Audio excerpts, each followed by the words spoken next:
আচ্ছা, সুদীপ্তদা, আপনি যেটা বলছিলেন তার মানে আমরা কি বলতে পারি যে টাকা বা অর্থই স্বাধীনতা নিয়ে আসে? না, অর্থ শুধু স্বাধীনতা আনে এটা ভুল কথা, কিন্তু অর্থ বা সম্পদ কিন্তু একটা major component. Okay. Major component. এবং দেখুন কতগুলো জিনিস আজকের দিনে দাঁড়িয়ে যদি আপনি তিনটে জিনিস আমি আপনাকে বলছি: শিক্ষা, স্বাস্থ্য, বাসস্থান। এই তিনটে জিনিসের জন্য আপনি মানুন বা না মানুন, কঠোর বাস্তব হচ্ছে আপনার অর্থের প্রয়োজন। ঠিক। এবার শিক্ষা ছাড়া, প্রথম জিনিস যদি শিক্ষাও আপনি ছেড়ে দিন, স্বাস্থ্য। কোনো জাতিকে যদি ভালোভাবে বাঁচতে হয় তাহলে তার আগে স্বাস্থ্য তৈরি করা দরকার। এবং এই স্বাস্থ্যের জন্য যে প্রয়োজনীয় পুষ্টিগুণ বলুন বা খাদ্য বলুন, ভালো, এই সব কিছুর জন্য আপনার টাকাটা দরকার। দ্বিতীয়ত আসছে হচ্ছে, যদি শিক্ষা যদি যথার্থ না হয় তাহলে একটা জাতির মানবিক বিকাশ বা মানসিক বিকাশটা ঠিকভাবে হয় না। একদম। তো সেই শিক্ষাকে কিন্তু আজকে আপনাকে কিনতে হচ্ছে।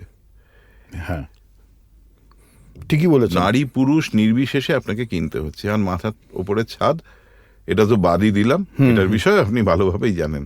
তো এই সবগুলোর জন্য কিন্তু অর্থনৈতিকভাবে সম্পদশালী হওয়া উচিত, শুধু নিজের জন্য নয়, পরবর্তী প্রজন্মের জন্য। একটু যদি আপনি এটাকে এক্সপ্লেন করেন, মানে পরবর্তী প্রজন্মের ব্যাপারটা যদি আপনি এক্সপ্লেন করেন, মানে এবং সেখানে মহিলাদের রোলটা কি হচ্ছে। হ্যাঁ, তার কারণ হচ্ছে, মানে আমরা সাধারণত দেখি বাড়ির পুরুষরাই চাকরি করেন বা ব্যবসা করেন, এবং কিছু ক্ষেত্রে শহরের দিকে দেখা যায় যে মহিলারাও চাকরি করছেন, প্যারালালি ব্যবসাও করছেন। তো সেই ক্ষেত্রে মহিলাদের এবং পরবর্তী প্রজন্ম, মানে মহিলা বলতে সাধারণত আমরা যেটা বুঝি যে মা, কাকিমা, স্ত্রী, বোন, এইভাবে যারা সংসারটাকে ধরে রেখে দেন। তো সেই ক্ষেত্রে আপনি বলুন ব্যাপারটা। হ্যাঁ, মানে দেখুন, কিভাবে করতে পারেন সেটা তো আমরা পরে আসছি, বা আমাদের কথাবার্তার মধ্যে দিয়ে বেরিয়ে আসবে। কিন্তু এখন আমাদের অবস্থাটা কিরকম জায়গায়, এটাও আমাদের কিন্তু বোঝা উচিত। দেখুন, চারদিকে নারী স্বাধীনতা নিয়ে প্রচুর কথা হচ্ছে। ঠিক। নারীবাদ, নারী স্বাধীনতা, এবং একই সঙ্গে বিরোধিতা হচ্ছে জেন্ডার বায়াসনেস যেগুলো রয়েছে তার উপরে। কিন্তু আদৌ বিষয়টা কি জায়গাতে?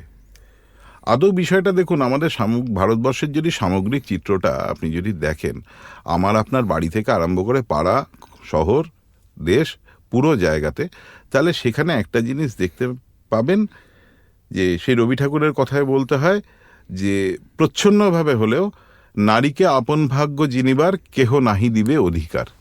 কিরকম ভাবে হচ্ছে? ধরুন, আমরা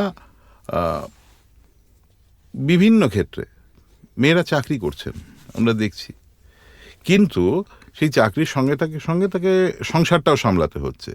কিন্তু তার মধ্যে দাঁড়িয়েও আমরা সাধারণ মধ্যবিত্ত মানুষ বলুন বা উচ্চবিত্ত বলুন, আমরা অনেক সময় যেটা ভেবে নিচ্ছি যে পুরুষ মানুষ তিনি চাকরি করবেন এবং চাকরি করে টাকাটা এনে দেবেন, ঘরের কাজ তারা কিছু করবেন কিছু করবেন না।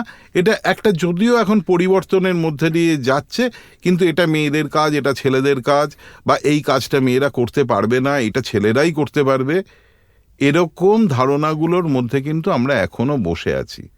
আর যার ফলস্বরূপ যে জিনিসটা হচ্ছে, এটা মেয়েদের মনেও একটা ধারণা এত দিনের ধরে লালিত হয়েছে, যে আমি যদি আপনাকে একটা শুধু পরিসংখ্যান বলি, যে মেয়েরা আজকে অনেক প্রচুর চাকরি করছে, তো আপনি দেখছেন তো একদম। কিন্তু আপনি যদি দেখেন যে পরিসংখ্যান দেখা যাচ্ছে, আমাদের দেশের 72% মানুষ বা মহিলারা, আর কি 72% মহিলারা, তারা কিন্তু ভাবেন যে বৃদ্ধ বয়সে বা মানে অ্যাবাভ 60 or 65, সেই সময় তাদের রোজগার হচ্ছে কিন্তু তাদের বেটার হাফের, অর্থাৎ তার স্বামীর যে রোজগার সেটাই তার রোজগার।